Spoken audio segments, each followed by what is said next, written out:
Move your body. Your Okay. body. Yeah. Moving my body. That works. Things with me shouting, talking very loud, and I think that audio's okay.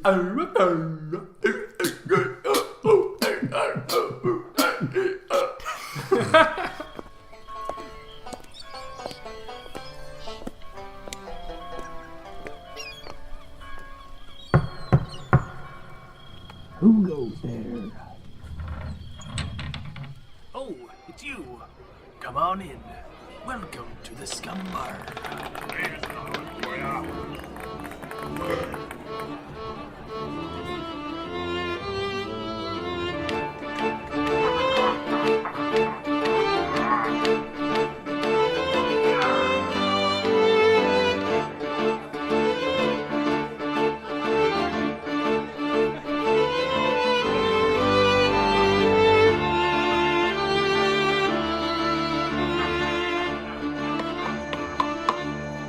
Welcome to the Scumm Bar Podcast, where we talk movies, video games, pop culture, and everything in between. I'm your host, Mattbrush, and with me is my beautiful co-host over here, Anth0z. Aw, you call me beautiful. Yeah, you're looking charming today, so... Thanks. I didn't even shave.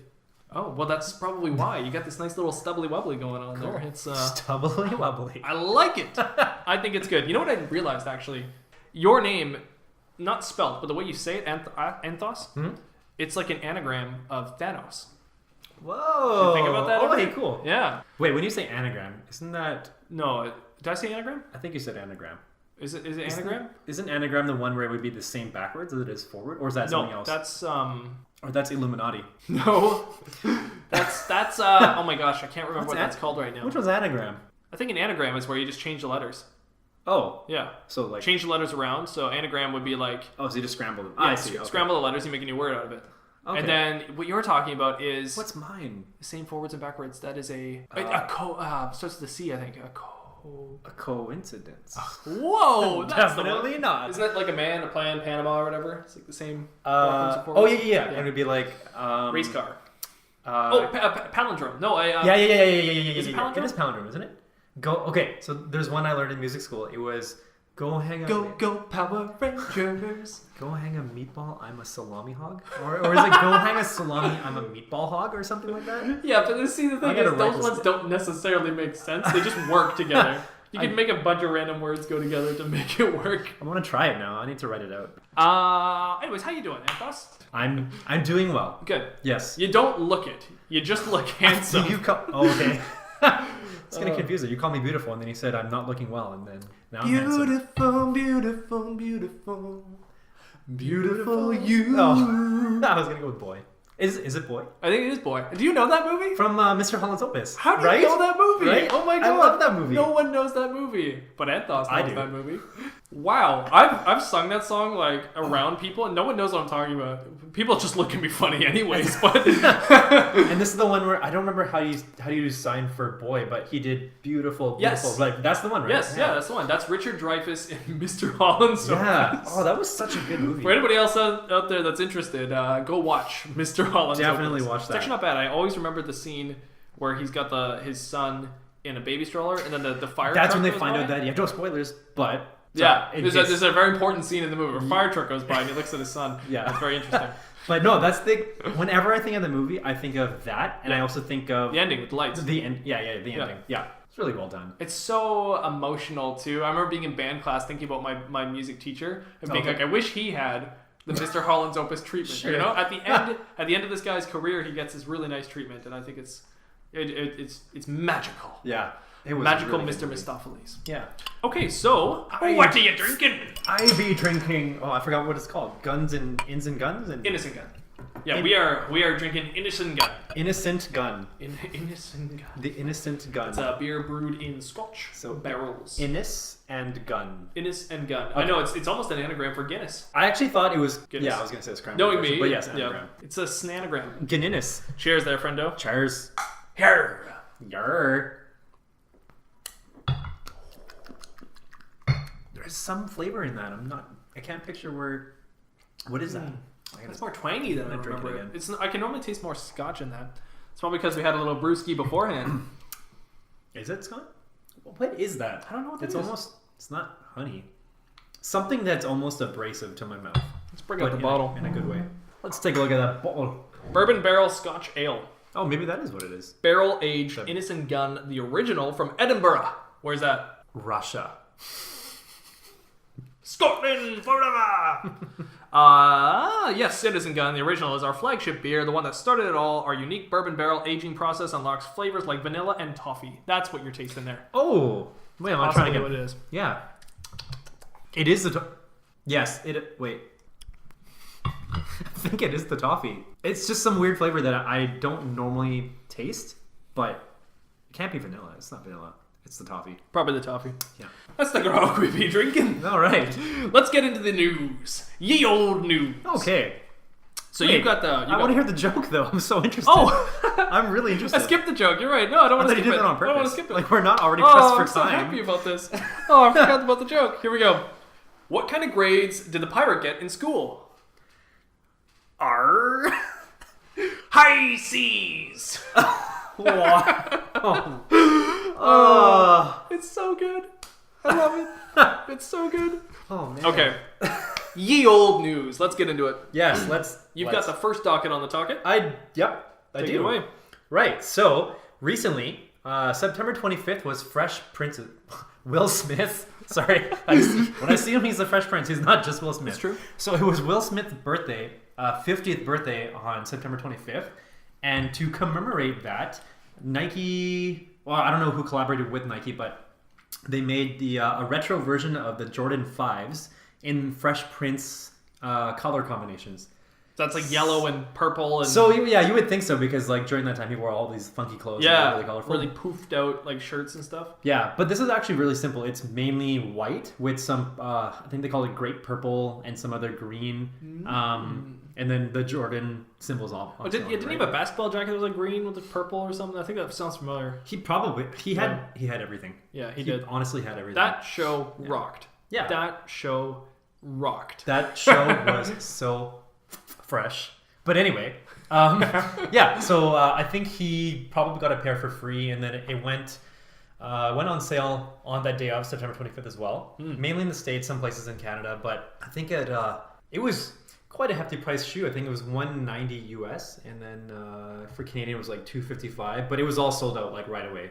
It was probably like limited pairs or limited production. So yeah, it was kind of cool though. I like it. Nice. I mean, I'm not too much of a shoe guy, but that's definitely cool. I like that they're making the shoe. I just wouldn't buy it probably, but Yeah, that's cool though. I would. The Fresh Prince in West Philadelphia. Yeah, born and raised.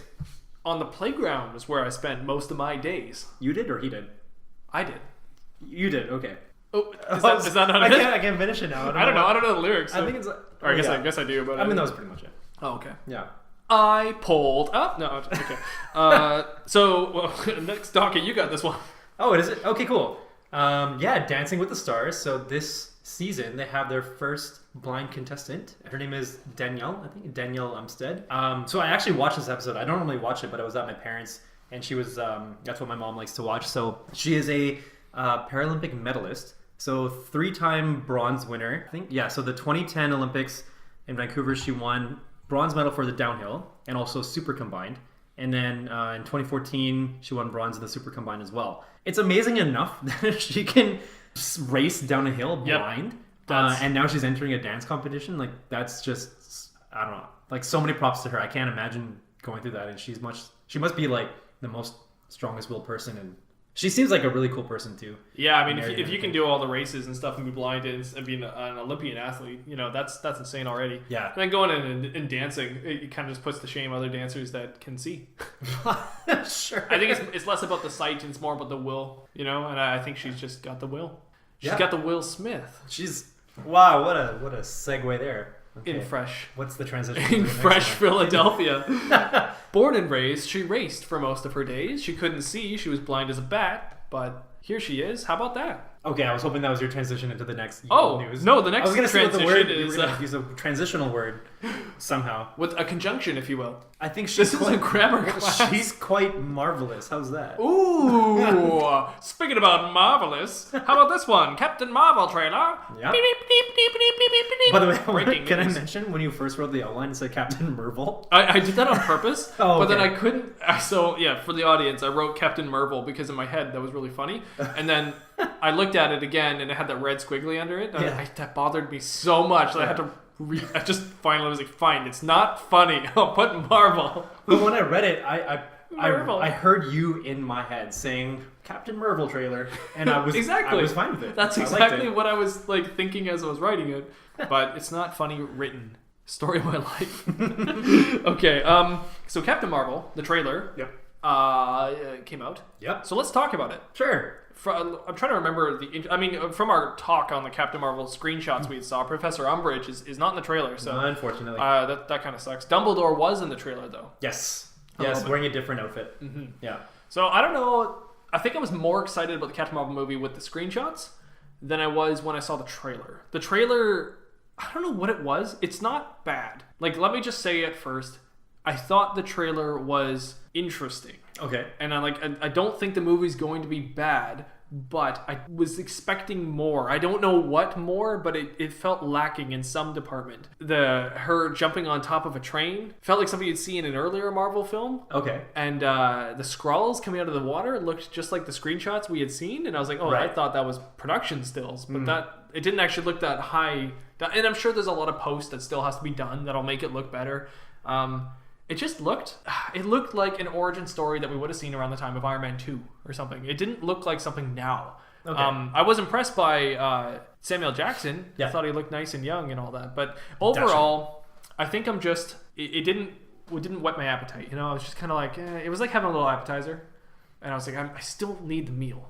Isn't that what a trailer's supposed to do? Yeah, but it didn't excite me though. Okay, so put it in Okay. these terms then. It was an appetizer that wasn't very good. Okay. So like you eat it and you're like, okay, yeah, that fills me up a little bit, you know? Yeah. I guess the food. I'm excited for the food, but at the same time, like this appetizer wasn't that good, so is the food gonna be good? Right. That's kind of where my mind was going. And again, I'm not saying the trailer was bad, it's just I think I was just after Infinity War, I think my mind just exploded.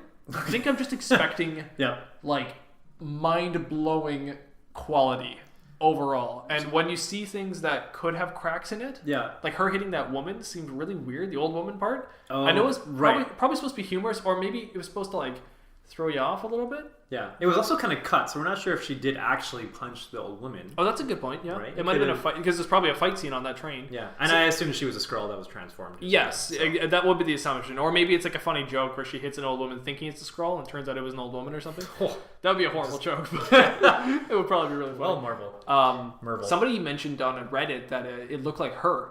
So it's almost like maybe there was she hit herself, like a Skrull is acting as her, so she's fighting herself, and that would be an interesting fight scene for sure. Yeah. Yeah, I'm not trying to be too overly critical. It's just I didn't get a super wow factor from it. I think that's okay though, because so right now there's obviously a big trend in the trailer game because all movies are trying to punch out really, really good trailers to pique your interest. Yeah. But in the meantime, I feel like a lot of trailers are just giving away too much of the plot, and then by the time you see the movie, you've seen all the good stuff in the trailer. Sure. You know what I mean? So Yeah. I would agree with you that I wish I could have seen more, but I think that's just because I'm still anticipating watching the whole movie, like the movie as a whole. I want to see it. I think the trailer was enough for me just to show, like, I just want to see some characters, maybe just see them in some basic situations. I actually don't want a lot of things to be revealed to me. I just have a habit of watching the trailers because, like, oh, it's available, I can watch it, so I'm going to. I have a friend of mine who actually avoids trailers, like, on purpose. And I think Thinking about doing that actually, Yeah. it might make it better. I think so too. I mean, like, I wouldn't mind trying it. You don't need to watch a trailer. If you already know you're going to watch the movie, then you're going to see all the scenes in the movie anyway. And that's kind of where I'm getting to. Like you mentioned, like, isn't that the point of a trailer? Well, I think we're already there, though, right? After we've gotten to this point in Marvel, Marvel is the trailer now. After we've seen so many movies, like when you watch Infinity War, you're invested, right? I'm assuming at least Yeah. that you're invested at that point. Likely, that you're yeah. going to be watching the rest of the movies connected to Infinity War to see what's going on. Yeah. So yeah, you're right. Like maybe we're at a point now where the trailers are almost a little bit pointless and maybe too revealing because that's a good point. They could be, but then Marvel has a lot of money, so that they know they can put a lot of effort into making these good trailers. And if people are expecting them, I'm assuming that that's why they would want to try to, what's the word? We'll just give that to their viewers, right? And I do have a big question mark with the Marvel movie.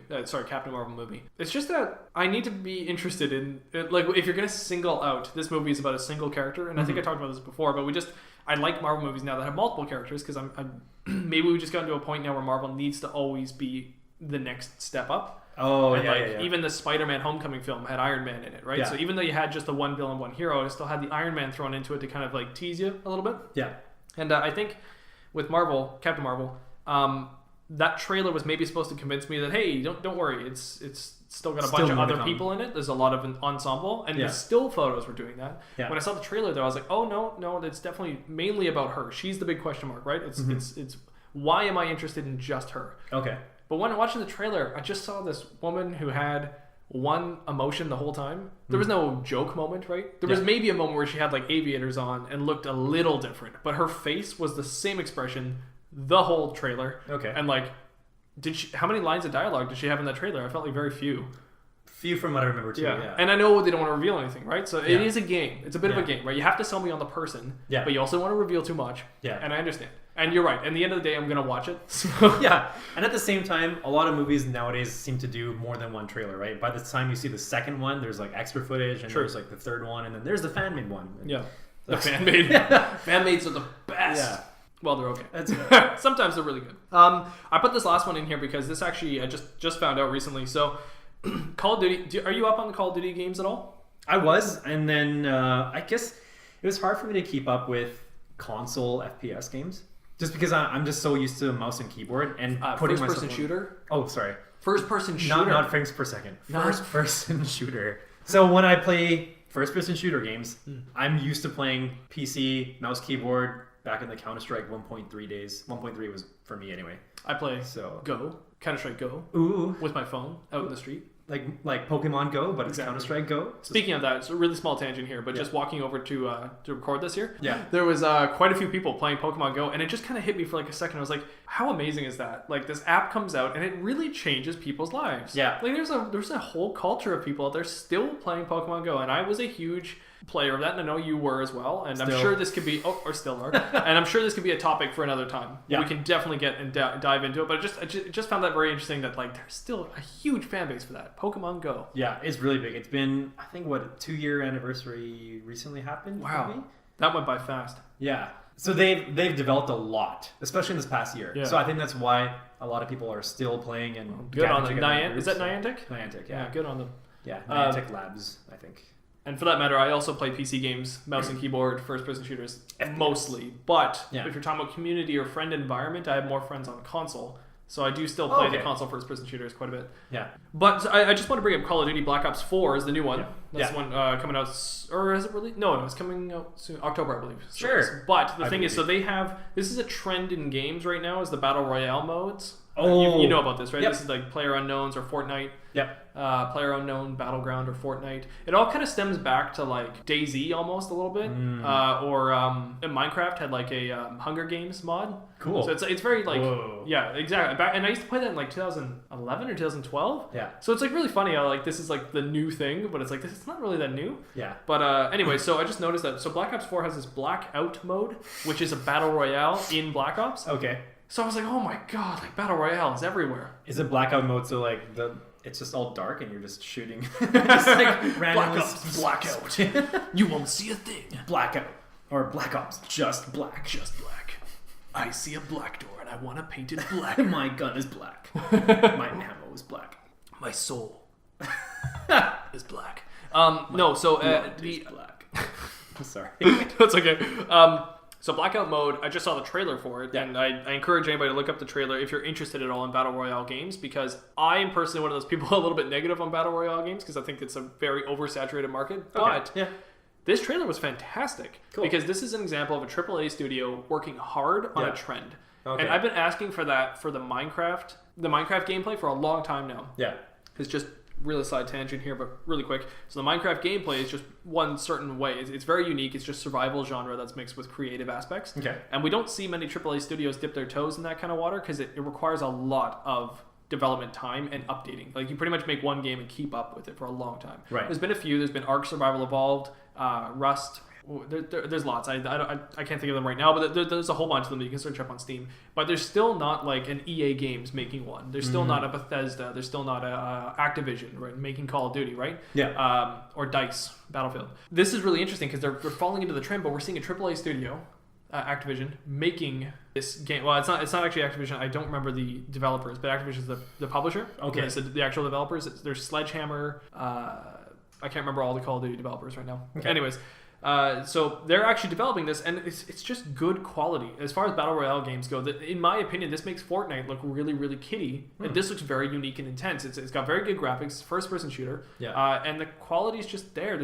The map is just scattered with things all around it. Things. Do you know anything about the Call of Duty Black Ops stuff at all? Like the levels, maybe, or the Black Ops specifically? No. No, just a small teaser then into this. So there is an island that you can land on. Yeah. That is based on the map Nuketown, which was really popular in Black Ops, like one of the most famous maps. Okay. And so Nuketown is this one specific map. So they made an island in the Battle Royale mode that is just that map. Cool. And when you go in there's a hidden bunker underneath that you can kind of go into. There's like pool tables and all stuff, and it's just a really unique environment. Yeah, you can kind of just hang out, I guess. And another like little teaser into this whole experience is a building that's apparently 40 stories, and each of them has a layer you can go into. So he said sometimes the map might reduce in radius size. That's how for anybody who doesn't know the Battle Royale games, the map reduces in size slowly, so you're forced to kind of come to one central point on the map. Oh, it's and there's up to 100 players playing, right? So it's like Bomberman. Exactly. Right? Yes. Yeah. Very, very similar to Bomberman. Yeah. So it's forcing the map time to be a certain, or the round time to be a certain time, right? Cool. But anyway, so they said that the point of interest could end up being that 40-story building. Yeah. So now you've got maybe 20 players left, and they're all stuck in a 40-story building, and they're all like trying to fight each other. So it's very unique stuff like that the Battle Royale series has not seen much of yet. Okay. So I think it's going to give Fortnite a bit of a run for their money. Okay. It's also just a bit of a trend right now that's probably going to die over the next couple of years. But good on them. I want to say I was very overly critical about Call of Duty this year, and Battlefield for that matter, but I think this is a good move for them. And this is all based on watching the trailer for it. Just the trailer, yeah. You can see it's all released in trailers. Jeez. So what you're saying is the MCU needs to get their developers or their designers and their team, the Call of Duty team, to make Marvel trailers. Touche. True. If I can have the same sort of opinion on Captain Marvel afterwards. I think what the thing was, though, it's all about a matter of interest. I had no interest in Call of Duty. The trailer made me interested. I had high interest in Captain Marvel. The trailer made me skeptical is probably a good word. You know, I get skeptical when seeing any of the Netflix Marvel shows. Sure. I'm always skeptical because I'm worried I'm going to get burned. Yeah. You know, so when I see Captain Marvel, I'm worried I'm going to get burned. So I get skeptical first. I raise my guard up. Yeah. And then I can relax once I see the movie. I'm like, okay. So, anyways, that's my 2 cents on Black Ops. Let's move into the answers of the day. All right. Cool. So the previous question was create a new Marvel character.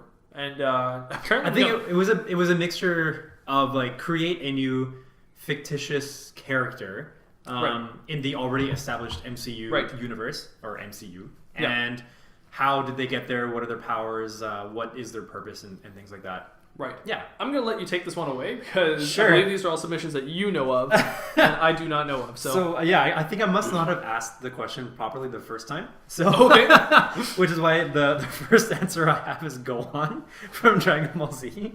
So basically putting Gohan into the MCU, which I think would be kind of a cool crossover anyway. So that's not bad. The description I got is during a space expedition by Thor, they land... Who's they? I'm not sure they... I guess it's the Avengers. Yeah, it must be. They land on a ruined planet and find Gohan fighting against the numbers. And he means like number 16, 17, 18, like the androids. So we're getting deep into Dragon Ball Z lore. It's a full-on crossover. Okay. They fight off the numbers together, and Trunks doesn't have to go back in time. Just my 2 cents on this, I think the numbers as it's put here would probably destroy the Avengers. I have a feeling that the power levels in Dragon Ball Z are kind of crazy, and I feel like Because you see Goku moving around like crazy, right? In way back earlier in the season. Mm-hmm. That versus the Marvel characters? No, I think maybe Hulk. I wonder. Maybe. Yeah, I wonder. With I mean, Thor? have you ever seen those YouTube videos where they pit different characters from different platforms and different shows against each other? There was one where it was Superman versus Goku. I saw that, yeah. And I think Superman won in the end, from what I remember. I think Superman's a bit more plausible because he's unrealistically strong. But when you have Goku? Iron... No, yeah, that's what I'm saying, though. The Dragon Ball Z characters are very unrealistically Oh, I see. strong. They're both, but that's their okay. charm. That's their point. Yeah. When you have Iron Man versus Goku, that would not work. Okay, In sure. my opinion, he would get ripped apart real quick. Okay, but then there's Vision. Yeah, no, Vision's just made of metal. I mean, you rip out the stone out of his head and he's dead. You know, and Goku would probably... I don't know. We're arguing semantics here. We Sure. don't know. This is for that YouTube. You cannot people. quantify these levels of power, but in Yeah. my opinion, from seeing Dragon Ball and from seeing the Marvel Universe, I just don't think that they're matching in strength. Yeah, I think that would be something to watch. I think it's called like Screw something. Screw Attack. Screw Attack. Screw Attack. Yeah, They that's produce right. it. That's just the company that produces it. Right. Yeah. So they can pit that in for us. Okay.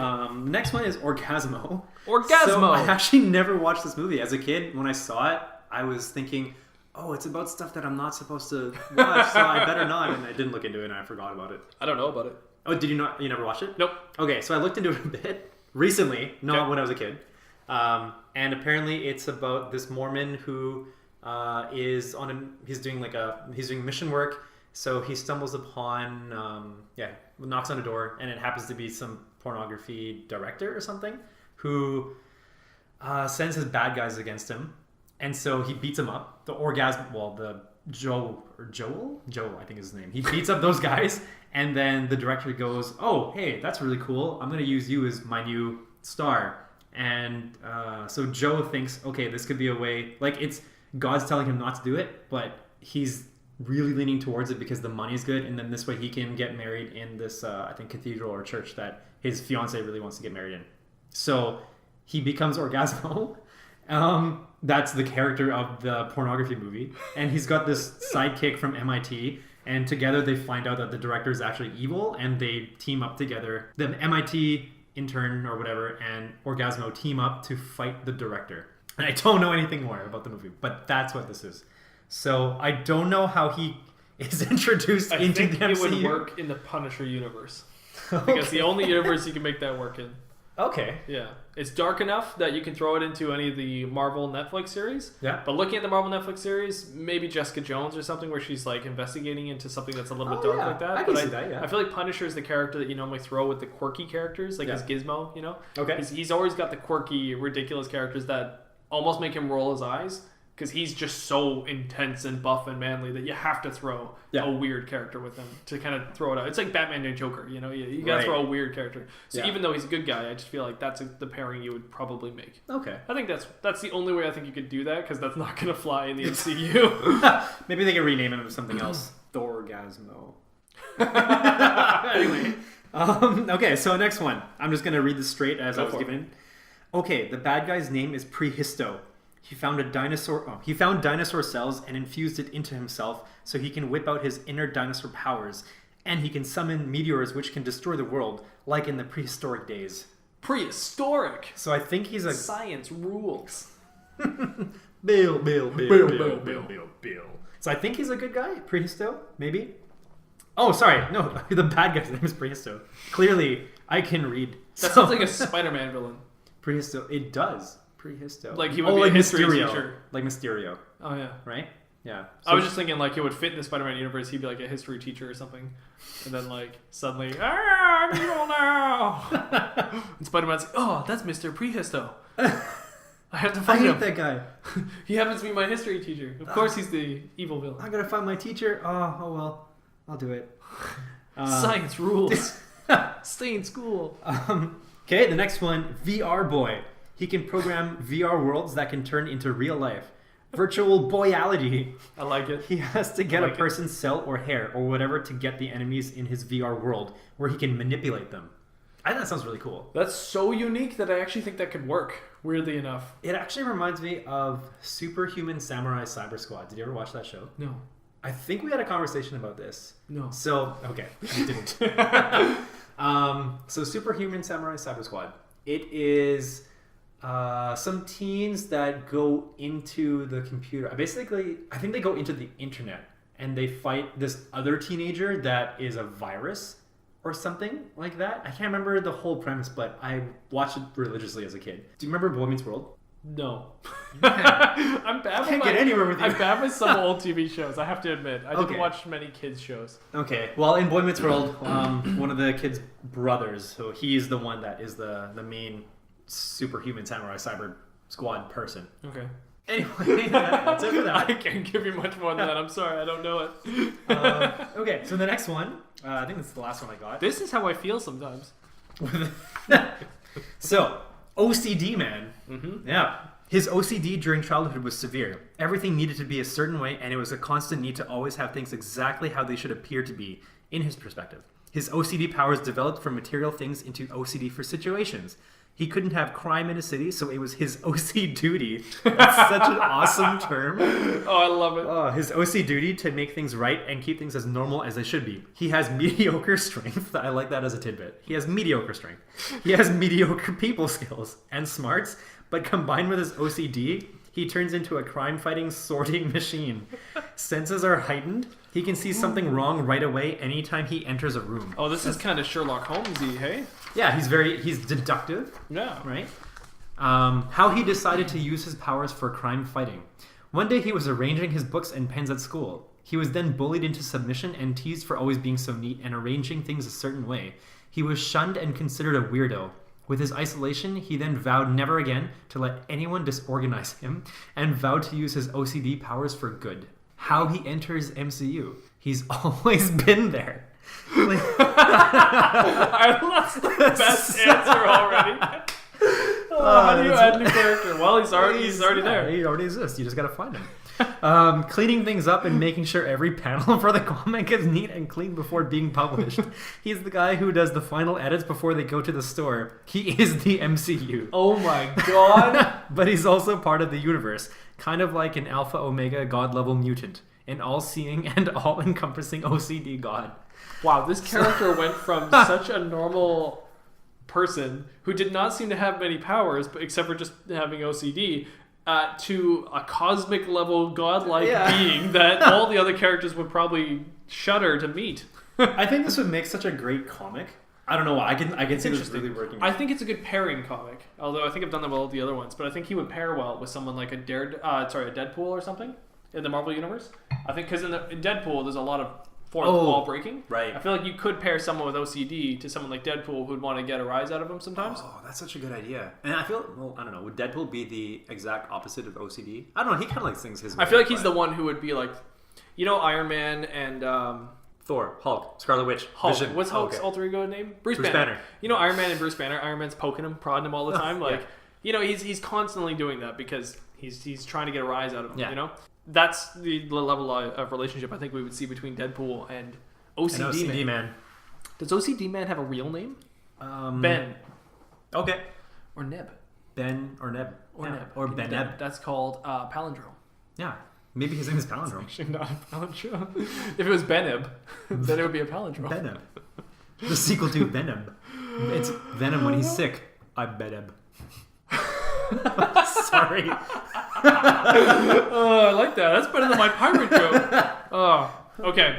Question of the day. We're gonna add a question now. After we've gotten our great.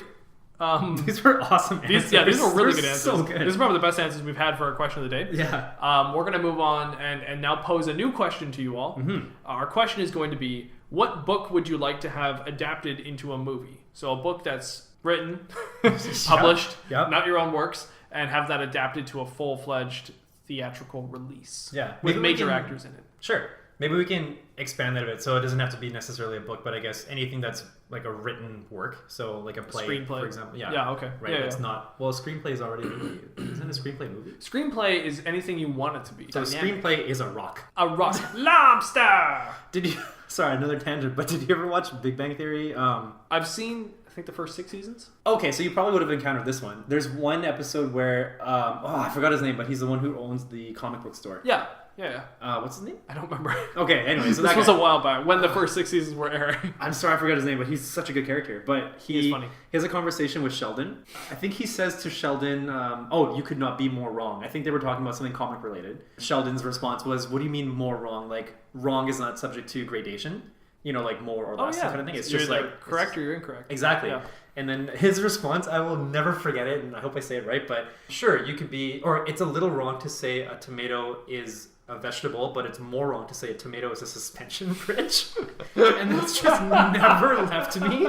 That's the best retort I've ever heard, and I just love that scene. He's still wrong, but but that's hilarious. I love it. It was a really good scene. line. I like that one. Anyway, So what book would you like to see converted? A book or any adapted works? Or no, any written works written works, yeah. that you would like to see adapted into a movie? Yeah, imagine seeing a poem adapted into a movie. Beowulf. It already happened. It didn't do very well. No, what was that movie called?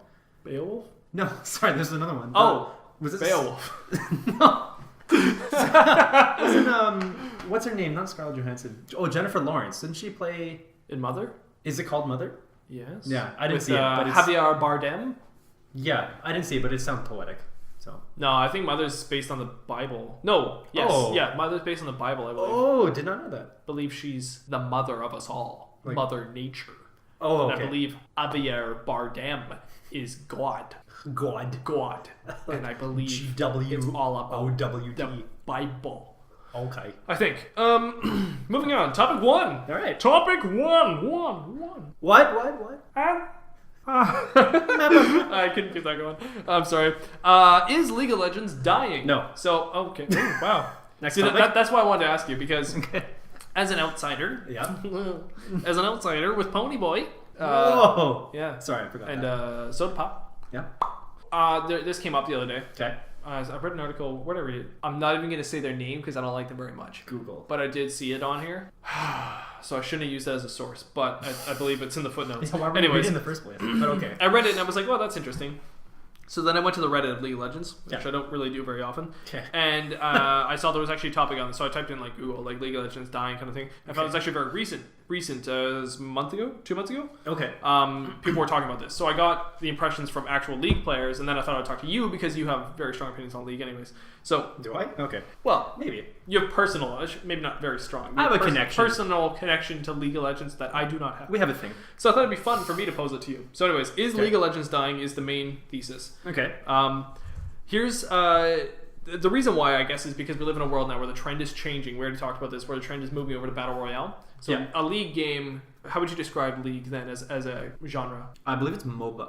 Is it MOBA? Yeah. Okay. Multi-online battle arena. Right. So it's just like one set map using different characters or champions to have team play. So that's like what Dota would be. What as would you well, call MOBA. Overwatch? Overwatch is I don't know. I was just thought about it as FPS, but like deathmatch FPS. But there's a clear difference between Overwatch and Battlefield or Call of Duty, right? I mean, in Overwatch, you have heroes on sides and teams. Yeah. There's theoretical lanes in Overwatch. Maybe and it's you're like battling each FPS other. MOBA. That's kind of, I think, what they tried to advertise it as. But I believe the MOBA crowd is kind of more like, this isn't officially a MOBA. Because in my opinion, a MOBA is much more like a chess table, while a first-person shooter is much more like a basketball game or something, right? Like, Okay. It's kind of just really dynamic. While in like you can think steps ahead, but I don't know. I don't really know the analogy I'm trying to make there. But So it's a sport. it's just different, right? It's just they're both technically sports. Chess one is very, I don't know, analytical maybe, while a basketball one's much more like reactionary. I think is Okay. what I'm trying to get at. Okay. So I find that, but if you look at just League and Overwatch, these two Yeah. games that have very similar tendencies, but also are very different. Right. I guess what I'm trying to say now is Overwatch came and it started to go crazy after League of Legends. And Yeah. and I have a photo of the trends. I'm just going to show it to you beforehand. But, Sure. And it's got the trends, and Overwatch came up and it surpassed League of Legends for how many people were searching it. But then it started to go really quickly. And as it went, so did League of Legends as well. They both started to fall down. As they fell down, you have PUBG coming up. Okay. And PUBG was coming up and doing really well, which PUBG, as we said earlier, is a Battle Royale series. And then Fortnite, which has gone crazy as a Battle Royale series. yeah. Everyone's talking about Fortnite. Everyone's playing Fortnite. Parents know about Fortnite just like they did Minecraft years ago. I guess what I'm asking now is the trend moving from MOBA to Battle Royale? Okay. And then once Battle Royale dies out, because I think Battle Royale is a little bit more reactionary and is not as solid as something like a MOBA, which went to esports like right away.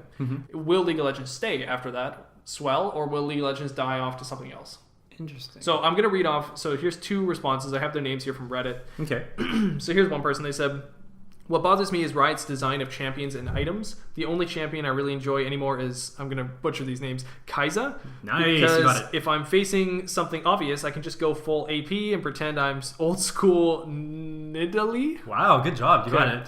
I'm sorry, but whoever thought it was a good idea for Akali? Akali. You almost... Akali. 2 for 3. Jeez. Okay. To be untargetable for 90% of her interaction with the enemy needs to lose their job. Fusoi. And the reason, the person was Fusoi. The reason I cited that is because that was very popular. A lot of people seem to agree with this person. Okay.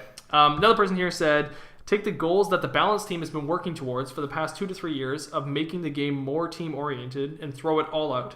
League was much better when your ability to carry games was greater than one person's ability to drag everyone down. That was by Phoenix Oral on Reddit. Sounds really salty, but okay. So what are your opinions on this then? Because I'm an outsider and I read these. I'm like, okay, interesting. So they bring us some good points. Somebody in the thread brought up all the points about the trending names and how it's not really... It is searched on Google, obviously, but in terms of other games out there right now, it's not searched very much anymore. Okay. And even if you look on Twitch, it's in the top 10, but it's usually closer to 10, while Fortnite is like 1.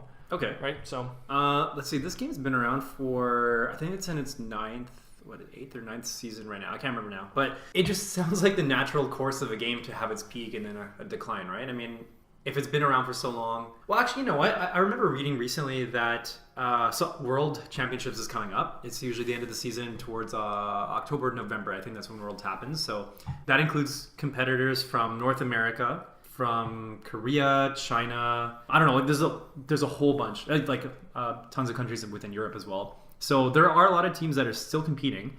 And I remember seeing that one of them recently got a new sponsor, and I think it was BMO or something like that, like some financial institution.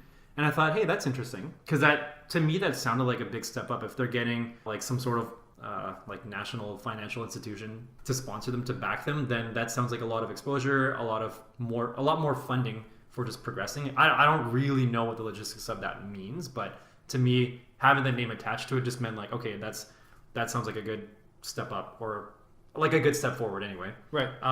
Speaking to those things that you mentioned, so, and they actually both kind of reference the same kind of thing where, see, the thing is, like, they're both almost talking about how you using your individual gameplay is kind of like the game changer in the whole game, which maybe that's what it was before. I haven't played since season 1.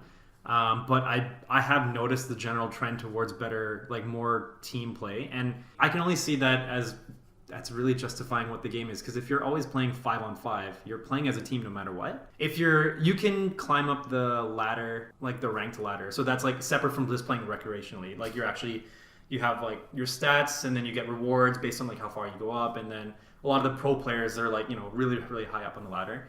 So when you're playing on that ladder, generally people will, or you have the option to queue up with team members or just on your own. So the problem is when you're queuing up on your own, you're put together with all these random people that you don't know and still have various skill levels. So it's really easy for you to feel like you're being pulled down by one person, because it's very likely that it will happen. But then again, you could be that one person that's pulling everybody down, but you don't realize it, and you're just being really salty because somebody is doing something to make your team lose. So yeah, I don't know. Like, if you want to play a solo game, then, or if you want to play a solo game, then find a solo-based game. Like, don't complain about a team-based game that your solo presence isn't enough or something like that. Right. I don't know. That's how I feel. I understand, like, people want to be the best and they want to be the one that carries everybody through the game and they feel really good about it. But if that's not the way that the game is trending, then you can't. You can voice your opinion, but if it's not working that way, then you kind of got to go with the flow, right? So you think these kind of break down to more just natural complaints that a game of this caliber is just going to have anyways? Sorta, but I can see... Okay, so the second person talks about the balanced team. I can see why that would be an issue too, because... So this is the team at... Sorry, what is it? Riot Games. Riot Games. So this is the team at Riot Games that specifically focuses on balancing the game?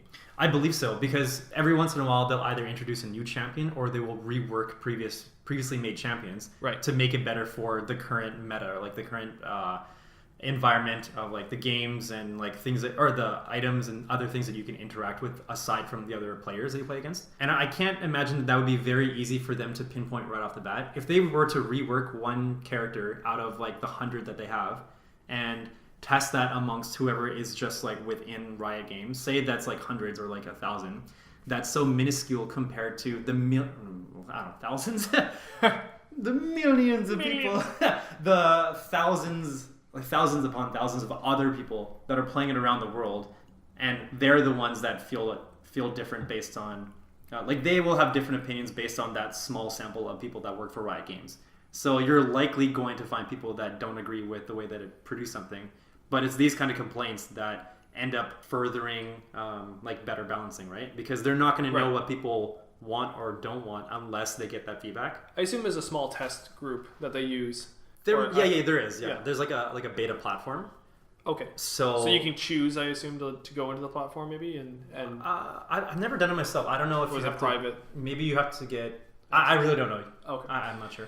Another thing too is there's Dota, which was we talked about before too. So Dota's there was a time when Dota was the reigning champion and League was the newbie on the block, right? And Dota had all the hits. Everyone was playing that game, and that was the popular one. And then League came around, and slowly League started to drain the Dota player base a bit. Yeah. Although we still see Dota around. So I mean, that's kind of the end of that's how I take it. Is League dying? That it's a really reactionary comment. It's really quick. It gets you really quick. So you're like, oh, sure. But at the same time, it's like, as you said, everything has its ebbs and its flows. Yeah.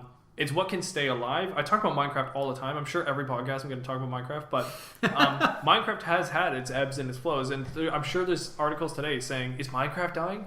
But it's just a game that's constantly updated with a team behind it. And it's one of those games that will never. Well, I mean, I'm sure one day it will leave, but it's just that it will take a long time for it to officially leave. It's just that it's not in the public's reactionary moment, right? And so I'm more of the mind that these trends like Battle Royale will fall, while MOBA, as you said earlier, will stick, because I do think these games are, as you said earlier, are team-based to the point where it requires competitive skill, and you can see it very clearly that it's an esports game. I think it just makes sense as an esports game. And you need to have a full team of people that are constantly working together to be able to build what they have. Yeah. And you see it in Overwatch, and you see it in like games like Rocket League and stuff. And it's definitely popular, and it's definitely good, but I just think that the League of Legends game seems to be okay. I don't think it's dying. But I think it's gonna hit it. It's hitting a bit of a plateau. Yeah. I mean, like I said, and like you agreed, right? The ebbs and flows. It's been around for so long. Like, how can one game really keep that that climax like forever, right? And one day Minecraft will be right back up with keywords, and one day League of Legends will be right back up with keywords. I'm sure it'll happen. Something will happen. Yeah. There'll be not a Minecraft 2, but like a major well, there was. The Aquatic update happened a few months back. And when the Aquatic update happened, everyone was talking about Minecraft again. You can play it underwater. Whoa, it changes everything. You what? You can play it underwater. The Aquatic update? Kind of, yeah. Okay. It changed like the whole underwater biome. Well, it made underwater biomes and stuff, and it changed all the biomes for the water. And then, it makes it so you can breathe underwater if you get certain items and all stuff. It made hidden sunken ships. There was questing maps and stuff, and there was a bunch of items added to the game. Cool. Just imagine though, now underwater in Minecraft, there was like coral reefs and fish swimming by and stuff like that, and it really made underwater just much better than it was before. So it sounds like an update that's not that big until you play it and you go, whoa. As a small tidbit, The Sims 2 had an expansion called Seasons. Yeah. Sounded like the dumbest expansion ever and was my favorite expansion. Cool. I didn't want it at all, and then when I had it, I wanted nothing else. Sim Seasons. Because it added weather, and for some reason weather made everything better. Weather better. Red leather, yellow leather. Red leather, better weather. Red weather, yellow weather. All right. You know what time it is? What time is it? I don't have my watch on me. It's the game spinner time. That's what you mean. So I made a spinner for us. Hey, cool. For the game spinner. We actually call it the Scumm Bar spinner, I believe. Let me pull up my scorecard here. Scumm Bar spinner. Okay, I made a spinner for you. The Wheel of Scum. Yes. The Wheel of Scum. Oh. I don't know. Do you remember Neopets when they had the Wheel of Mediocrity? I did. Take an hour. I didn't play Neopets, but that sounds amazing. Oh, it was amazing. You have to spin this wheel, and it would take a real hour. You actually have to sit there for an hour and wait for this wheel, and if you refresh a page or back to or anything like that, it would mess up. So yeah, you had to actually wait. And there was no tabs. There's no tabs back in the day. People didn't know you could make a new window back in the day. So, right. yeah. Anyways, spin the wheel of scum. Ooh, I clicked to spin. Click to spin. Click. Whoa. Did you take my suggestion? Like, was this actually a wheel that you could put your own wheels on it? Oh, sweet. Cool. I knew it existed. I was going to either make one in JavaScript or find one. So. Cool. All right, so This almost takes a there. What are you long going to get? time. Is it Pirate Event? No. Is it a Haunting Tale? No. Parlay okay? Oh, it's Shakespeare in a bar. Shakespeare in a bar. Shakespeare in a bar. All right. The Bard's Tale. Well, So- that's good. So I brought the dice this time. Isn't that fantastic? Great. Although, Great. where did I put it? Is it? Is it in it? What? I I had it. swear I just saw it. Did you put it in your pocket, like exit just Maybe for I fun? did. What about your chest pockets? Your chockets? Is that what a chest pocket is called? No, I didn't. It should be though. It's somewhere. I had the dice. definitely Oh, have it's on the floor. Oh. Oh, what? I don't even know how it got down there. Somebody rolled it. Isn't this dice amazing? That's really cool. It's from D&D. I was gonna ask if you made it, but that's cool too. I didn't make it, no. And I brought the books. Great. So for the audience at home, we got A Midsummer Night's Dream, Yeah. Macbeth, which we know well, don't we, Duff? Yeah. Romeo and Juliet. Those are Alright. the trois. De trois. Full disclosure, I know Macbeth very well, and I know Romeo and Juliet very, very well. I don't know A Midsummer Night's Dream. Full disclosure. Full disclosure. I know nothing. Pretty much. I know nothing. Here we go. Shakespeare in a bar. Anth0z. Roll 1, 2, 3, 4, 5, 6. 7, 8, 9. 1. I got to. I guess we'll just go in order like this. So it's Romeo and Juliet. Okay, great. I didn't actually explain that, but yeah, there you go. Cool. It's Romeo and Juliet. All right. Okay, so there's 4 acts. Why don't you roll for the act? Okay. Act 3. Roll a 1, 2, 3, 4, 5, or is there a 6 act scene? So one more time. Looks like there's 5 scenes. So roll 1 to 5. 6. Roll something else. 3. Perfect. Act 3, Scene 3. Everybody flip to your books. I will play the friar, and you get to be Romeo, because you're looking so handsome today. So do I have to sound sexy Sexy. in a bar? Yes. Are you ready? Maybe. I'm Romeo. Alright, here we go. Romeo, come forth, thou fearful man. Affliction is enamoured of thy parts, and thou art wedded to calamity. Father, what news? What is the prince's doom? What sorrow craves acquaintance at my hand that I yet not know? Too familiar is my dear son with such sour company. I bring thee tiding of the prince's doom. What less than doomsday is the prince's doom? A gentler judgment vanished from his lips. Not body's death, but body's banishment. Ha! Banishment? Be merciful, say death. For exile hath more terror in his look, much more than death. Do not say banishment. Here from Verona art thou banished. Be patient, for the world is broad and wide. There is no world without Verona walls, but purgatory, torture, hell itself. Hence banished is banished from the world, and world's exile is death. Then banished is death mistermed. Calling death banished, thou cuttest my head off with a golden axe, and smilest upon the stroke that murders me. O deadly sin, O rude unthankfulness, thy fault our law calls death, but the kind prince, taking thy part, hath rushed aside the law, and turned that black word death to banishment. This is dear mercy, and thou seest it not. 'Tis torture, not mercy. Heaven is here where Juliet lives, and every cat and dog and little mouse, every unworthy thing, live here in heaven and may look on her. But Romeo may not. Benito! The moment you started talking, I was like, wait, it's Gandalf. That is my Gandalf accent, yeah. I don't have many, so I have to just go to the vault and find whatever I can. And then I feel like Mine was transitioning into Justin Timberlake playing Ruby. Yes, sure. I was actually thinking Michael Jackson. one of the alter egos that Mrs. Doubtfire almost became. You know, when he was in that when Robin Williams was in that transition and his He's in the barbershop? Is it a barbershop? Well, it's like his friend's Yeah. like latex shop. I don't know, whatever. Oh, yeah, you're right. It is a latex shop. I thought it was like Or a beauty shop. It's probably probably it's a beauty shop, but they had all these other cosmetics. And so he was going through all these different characters, and I'm pretty sure one of them was the motivation for my voice, and I don't know why. Robin Williams was motivation for your voice. That's fine. That's good. Mine was Ian I'll take McKellen. it. So Yeah. that scene is actually fairly pivotal. That's when Romeo was officially banished from Verona. I got that. Yeah, and Yeah. as you can tell, that was like a death sentence to him because he did not get to see his Juliet. Oh, okay, so my emotions were probably pretty accurate. Well, thank you. Thank you for indulging me in that. Yet again, Shakespeare in a bar. In a bar. In a BR. Yar. All right, topic number 2. All right. It's you. Okay, right, this is my topic. So, not sure, I can't remember what made me think of this, but my question is posed like this. When you're learning or studying about some sort of new topic or craft or art, something to do with that, how important Ooh, wow. well, how important is it? Slip of the day.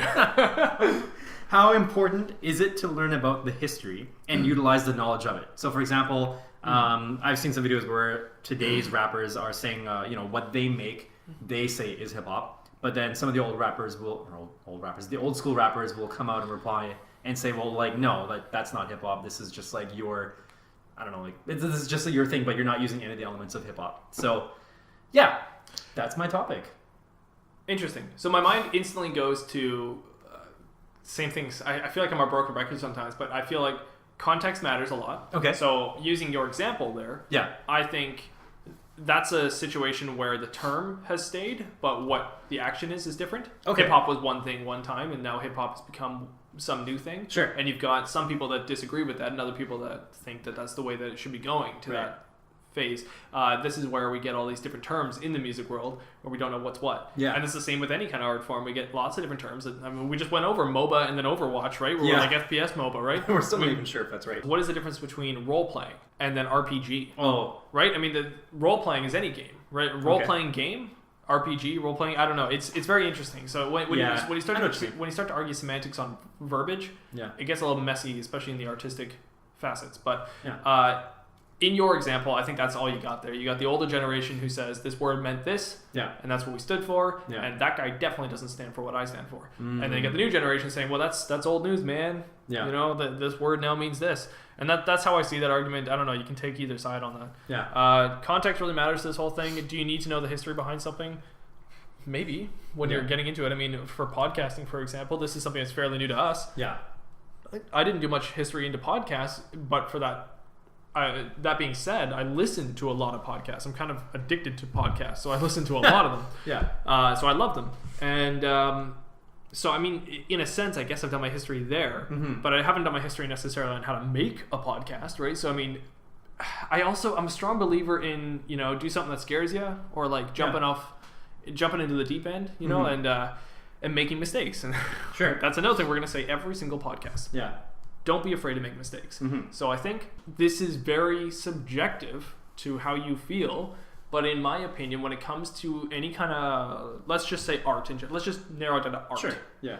If it's art, I think it's best to just do it first. I make mistakes, especially I make a lot of mistakes, and I think that's actually probably fairly true as well. Yeah. But I make mistakes, but I learn from my mistakes, and I think that if I didn't make those mistakes, I would never have learned that lesson. Yeah. And that's how I've gone through life for a lot of things. Sure. And I think I've become a better person for it. Not everyone is the same, but that's my philosophy in life, is that I think it's better to make the mistake and learn from it than it is to never made the mistake at all. It's better to have loved and lost than never to have loved at all. That's really what I'm saying, I guess. Sure. Take that as you will. Everything matters in context. Everything is subjective. But in this, if we're talking about art in general, that's how I feel. If you're talking about more of a craft, if we're talking about like astrophysicists or something, obviously there's a bit of history you're going to need to know. Yeah. At the same time, you want people pushing the foreground. You want people pushing new boundaries and doing new things. You have Tesla, a company that's trying to push new things in the car world, right? Yeah. And if Tesla went based on historical fact, maybe they wouldn't be doing what they're doing because they're like, well, history shows us that these cars are not going to get taken off the ground. People are not going to buy them. But no, they were bold enough to try something new and keep going with it. So that works in video games as well. And in movies, we have movies that are pushing the boundaries, trying new things. Sometimes it doesn't work. You have DC, who they put out, what's the guy's name? Batman. The guy who made Superman. What's his name again? I can't remember right now. Sorry, the actor for Superman? No, the director of Superman. 300 director. What's his name? Zack Snyder. Zack Snyder, thank you. Yes. Zack Snyder. So you have Zack Snyder in the DC world, who DC said, okay, we're making our whole saga now. It's minus everything you saw with The Dark Knight. We're making a whole new saga. Let's get Zack Snyder, and I think we can build sort of a vision off of that, right? They make the first Superman film. Now every other DC movie's kind of tailored around how the first Man of Steel film came out, right? Because they're making a saga. In my opinion, they've made a mistake from the beginning. Yeah. And I actually think that they knew they made that mistake. But instead of looking based on history or anything like that and trying to fix it, they said, no, like this is what we made and we're going to keep going with this, right? So they kept it going, and I don't think it worked for them. So they're probably learning from that, and what we could see in the next 10 years is that DC could be on top, for all we know, in the film universe. So I guess that's my generalization of this whole thing, is that go ahead, make mistakes. I don't think you need to look into the history of it all, yet if you do, you're going to learn something too. But it's all subjective, so. What do you think on this? No, that makes sense. Like, I think it definitely depends on the subject matter, because it's probably a little bit more definitive to say, if you're going to learn something in sciences as math, you're probably going to want to know your 2 + 2 and learn all that kind of stuff before you move on to the next stuff, because otherwise you're just going to take a lot of time just to struggle for no reason. I mean, like, if somebody can teach you 2 + 2 rather than you taking years to figure that out, you might as well just learn it, I guess. That's where you kind of get into semantics, I guess. There's a barrier for entry for most topics anyways. If you're talking about math, there's obviously a barrier for entry you have to learn at first in any topic in math. If you're going to do division, you have to learn the first parts of division before you can really you have to learn what numbers are and start trying, right? Yeah, of course. But there's also, eventually, once you've broken the barrier, then you can start to play around and make mistakes and do all that. So I guess it's really subjective. It's a hard question to answer. Yeah, but I think so. One thing that kind of spoke to me about this, or reason why I brought this up as a topic, was because so I also do hip hop dance, and so I have a little bit of background. Like, at least I have some understanding of just like the hip hop as a culture, and not just like a label. So behind what I've heard from these two different rappers, I guess what I see is it's not just that they're taking this label, but they're taking this label without like paying homage to where it came from and the reason why it was something in the, like, why it was a culture in the first place. And I almost feel like, I don't know, is that kind of disrespectful if you're not really, like, if you have a whole bunch of people that really paved the way for you to do something and you're not paying homage to them, I almost feel like you're disrespecting that. Like, maybe take actors and actresses who, or even like musicians. Right. Say you've got one singer who takes influences from other singers, like maybe I can't think of one right now, but off the top of my head, say like there was one, like a pop singer right now who has influences from like Frank Sinatra, okay, and then or even like, I don't know, Prince, like people, and like Jason Mraz, like people who are from, like, they're all from different generations, but they are previous to them. So they've listened to them, they like studied their music, and they've taken these influences, but and then what they do is they then create their own kind of style, but it's still utilizing what other people have already given as an influence. What are you asking from them though? Like, are you wanting them to publicly admit they like Frank Sinatra, or are you wanting them to say in the song, this is a Frank Sinatra song? Like, I just want to define that first, maybe. Yeah. Well, I think that was. I don't know if I have a specific question for that one. I'm just trying to find other kind of arts and crafts. That Here's another part of it that's very similar is we look at Fortnite. Fortnite borrowed its formula from PlayerUnknown Battlegrounds, that borrowed its formula from Minecraft Hunger Games that we were just mentioning earlier, right? Yeah. Should Fortnite be paying any kind of historical significance to Hunger Games, Minecraft Hunger Games? Right. I don't know. I don't know. I don't know where that matters. Like, I think it's less the artist. I mean, we're getting really, again, subjective into art and all that, but it's less the artist that needs to worry about it, I think, and it's more the public. If we're talking about how you react to someone's art, then that's not on the artist, that's on you and how you reacted to it, right? Okay. Oh yeah. So it depends on what it is. We're just talking about the art. We're talking about the artist Yeah. himself and what they're saying. Yeah. This is clearly an original piece that I did that has nothing to do with anything else. I came up with this on my own. Yeah. No one else influenced me. Yeah. Then you can say, well, no, because you clearly were influenced by blah, Yeah. right? You go, I never saw blah. I don't know what blah is. You know, Yeah. and Yeah.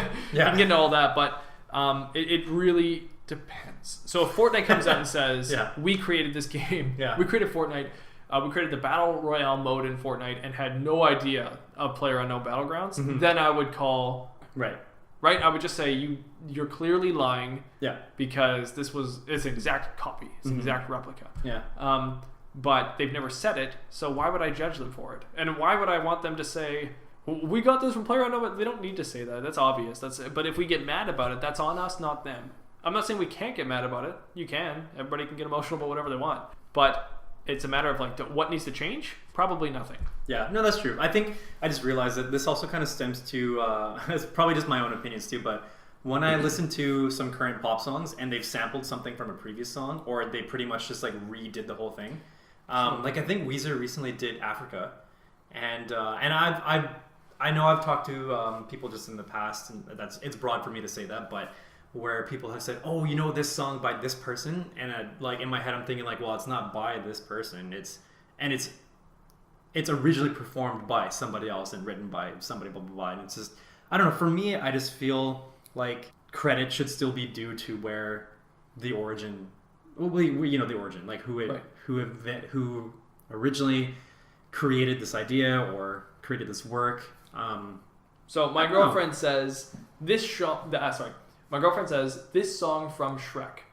She'll be like, oh, you know that one song from Shrek? Yeah. And then I'll be like, it's not from Shrek, it's Yeah. in Shrek, right? Okay. But again, that's not the fault of Shrek. Yeah, no. That's the fault of me and her separately. Like me getting angry about that, and her getting influenced by that, right? Yeah. At the end of the day, who cares what she knows it from? She just knows it. She now. knows it. That's but right. it makes me angry because I know there's a person out there that is not getting paid their reward, even if it's just emotional. They're not getting paid the reward they deserve. So it's injustice. Right. But the layer of injustice is so minimal that does it really matter? No, I'm just gonna. I don't let it slide because I get really particular about those things. But still, if you hear a Frank Sinatra song, actually this happens too. I think at the end of it's not this, but it's similar to this. But at the end of the movie Space Cowboys, I believe "Fly Me to the Moon" plays. Yeah. And it goes, "Fly me to the moon," and it's not this movie, but it's something like this, right? And then she would say, "Oh, that's that Frank Sinatra." Or no, sorry. She would say, "Oh, that's from Space Cowboys." Right. And again, my mind's like, well, no, it's a Frank Sinatra song. It's from Frank Sinatra.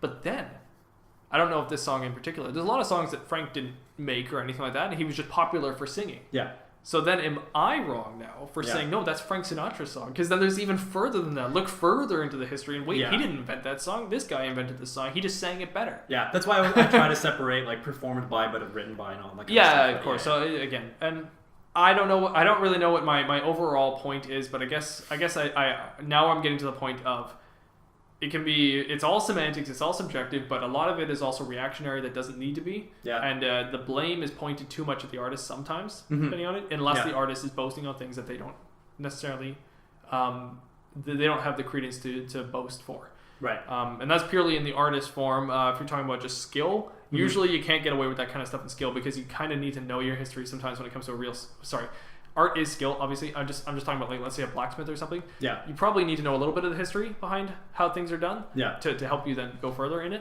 Yeah. But again, at the same time, you hone your skill. If you're good at your skill, people will like it for you. So. Yeah. No, that makes a lot of sense. I agree. Well, that's my topic. Wow. I think we shredded that. That was good. We did shred it. Like my abs. Like my paper shredder.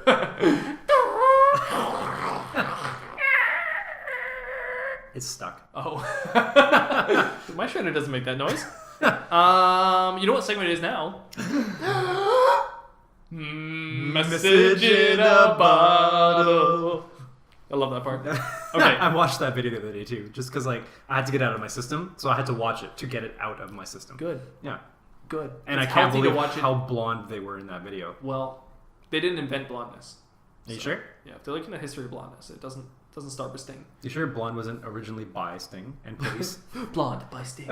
It's a cologne. Okay, so this is our reading. For those of you that don't know, for those of you that don't know, Message in a Bottle is our reader mail section where Anth0z and Mattbrush read off mail from fans, and we don't have much. We don't have much to. We don't have much to say.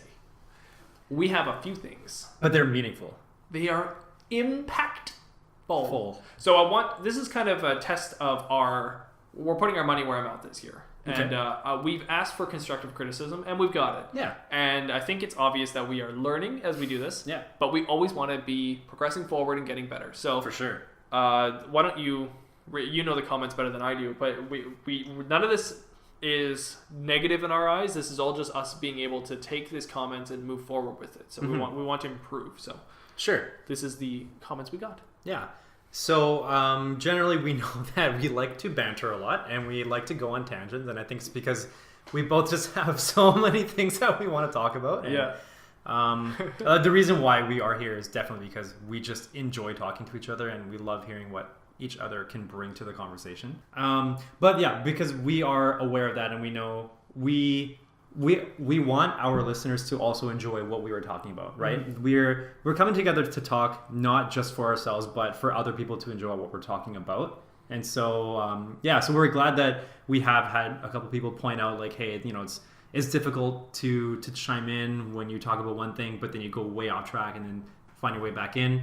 It's, like we do it as we're talking on our pace, but that's not to say that we wouldn't be happy trying to find a proper pace that is suitable for both us and our listeners as well. Yeah, I think we will improve on that's a skill. I think I'm going to call that the podcasting skill. Yeah. And I think we talk the way we talk. This is kind of reiterating what you said, but we talk the way we talk in real life on the podcast. Yeah. I think we're learning now to kind of rein it back a little bit, and I believe that we've already done it here on this podcast a little bit. So yeah, I think I was still pretty guilty towards the beginning. There were so many things I wanted to talk about. No, I mean, of course, that's going to happen naturally, and I don't want us to censor our personality. Sure.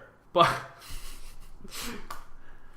that being said, I do want a good quality product for the people. So we do want to improving it better. So we take your comments to heart. Yeah, for sure. Thank you for speaking out.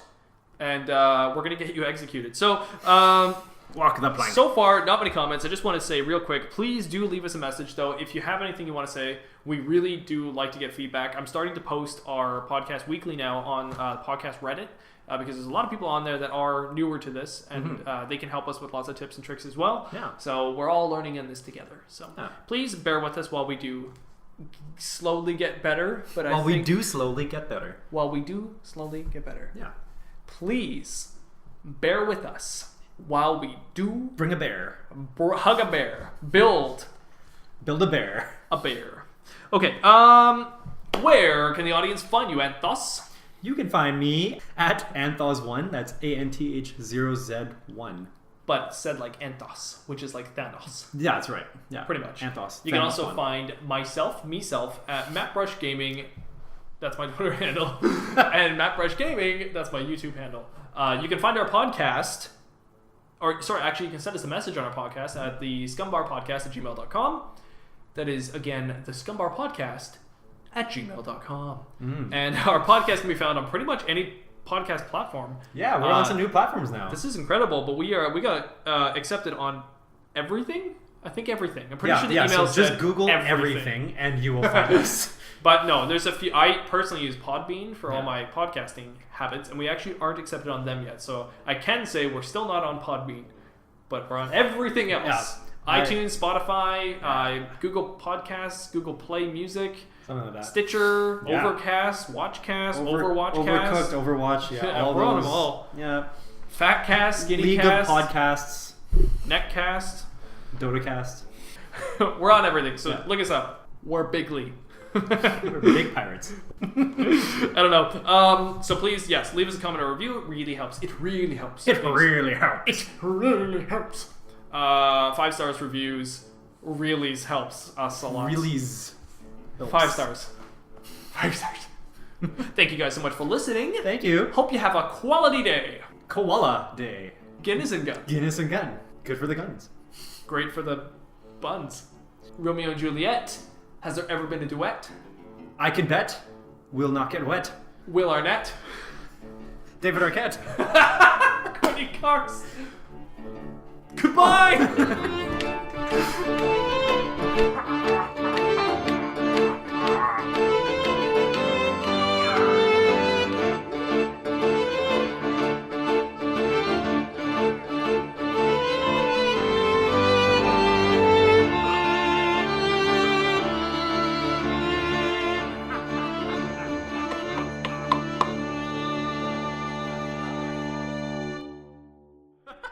You? You too?